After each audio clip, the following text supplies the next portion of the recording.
चलो चला वो दीदी जाबो, चलो चला वो बहिनी जाबो, चलो चला वो दीदी जाबो, चलो चला वो बहिनी जाबो। अरे पिंडी तालाब पे अमृत सरोवर में जाके डुबकी लगाबो दीदी वो। अरे पिंडी तालाब पे प्रेम सरोवर में जाके डुबकी लगाबो दीदी वो।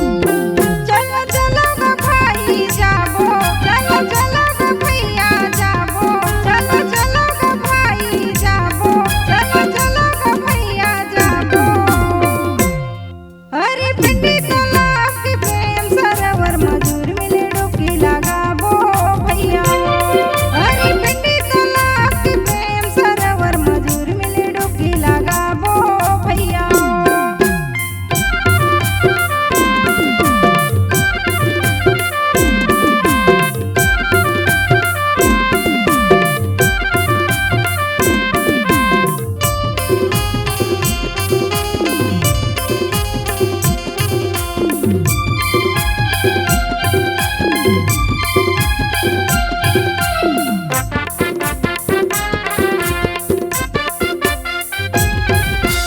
दुरिया दुरिया ले मन के आते तोर दरसला पाते, दाई तोर दरसला पाते।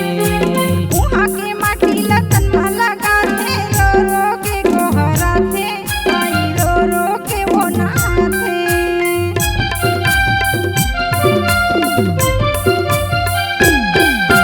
दुरिया दुरिया ले मन के आते तोर दरसला पाते, दाई तोर दरसला पाते। वहाँ के माटी लतन में लगाते, रो रो के गोहराते, आई रो रो के वो नहाते। जय हो गंगा मैया, जय हो गंगा मैया, दुनिया के तू खरैया वो। अरे पिंडी तालाब के अमृत सरोवर मधुर मिले डुबकी लगाबो भैया। अरे पिंडी तालाब के अमृत सरोवर मधुर मिले डुबकी लगाबो भाई।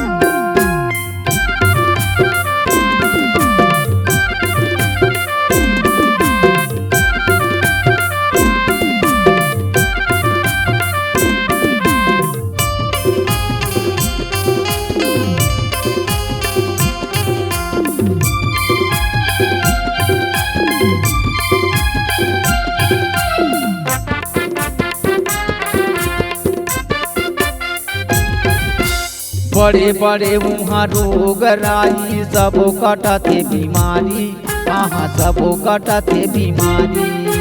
अंधराला बाबा ज्योति दे अपंगला गुरु रे गाए, अपंगला गुरु रे गाए।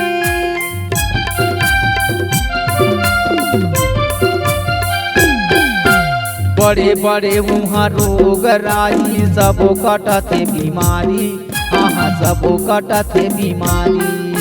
अंधराला बाबा ज्योति दे अपंगला गुरु रे गाए, अपंगला गुरु रे गाए। जय हो गुरु अमरदास, जय हो गुरु अमरदास, महिमा दिखाए अपार। अरे पिंडी तालाब के अमृत सरोवर मधुर मिले डुबकी लगाबो भैया। अरे पिंडी तालाब के अमृत सरोवर मधुर मिले डुबकी लगाबो भैया। चलो चला वो दीदी जाबो, चलो चला वो बहिनी जाबो, चलो चला वो दीदी जाबो, चलो चला वो बहिनी जाबो। अरे पिंडी तालाब के प्रेम सरोवर मधुर मिले डुबकी लगाबो भैया। अरे पिंडी तालाब के अमृत सरोवर मधुर मिले डुबकी लगाबो भैया। जाके डुबकी लगाबो दीदी वो, जाके डुबकी लगाबो भैया। जाके डुबकी लगाबो बहिनी वो।